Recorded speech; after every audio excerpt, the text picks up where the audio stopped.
Two separate ways that we can initiate a deadlift with that barbell. Three separate, but we're gonna tackle this two right now. So it's gonna be a conventional style deadlift as well as a sumo deadlift, okay? Now, there could be variance in a programming to figure out what would be best for you, but there's also variance in programming sometimes to tackle both positions. Now, with the sumo, we're just gonna be a little bit wider with that feet. Conventional, we're gonna be a little bit closer. Now, depending on your anatomy and your style, it's gonna depend on what's gonna be best for you and feel and work the best. Now, as we sit into a conventional style deadlift, okay, I wanna assume my feet are across, so that barbell is across my midfoot, okay?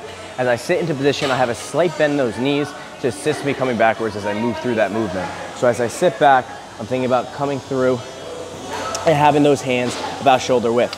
I wanna think about pulling that slack out of the bar. So as I pull that slack out of the bar, I'm creating upper back tension and creating that brace, not just within my stomach, but my entire body. So, nice big deep breath, pulling up into that bar, driving through that feet, pushing away from the floor. Now as I come down, I'm initiating that movement through that hinge-based pattern. So I'm thinking about a slight soft bend to assist in that hip hinge back, dropping that weight down to the ground.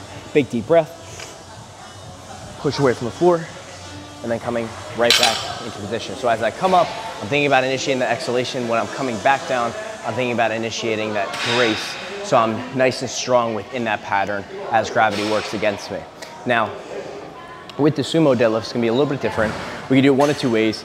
It could be a traditional sumo, we're a little bit wider, or we can go hybrid sumo, we're a little bit closer. Now again, depending on your anatomy, will depend on how it feels. So when we set into that traditional sumo, I wanna find where the nurdles are, okay? So where the smooth meets the rigid in that second degree.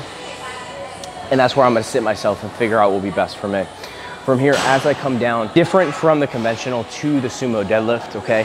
I'm gonna assume a more vertical torso position for the sumo relative to that conventional.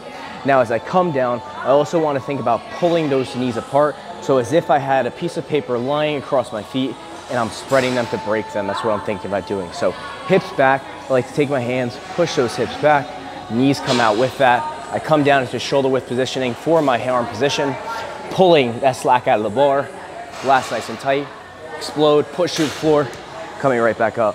When I think about sending those hips back, knees come out as I come through, back and forth. So I always wanna make sure those knees are in line with those toes.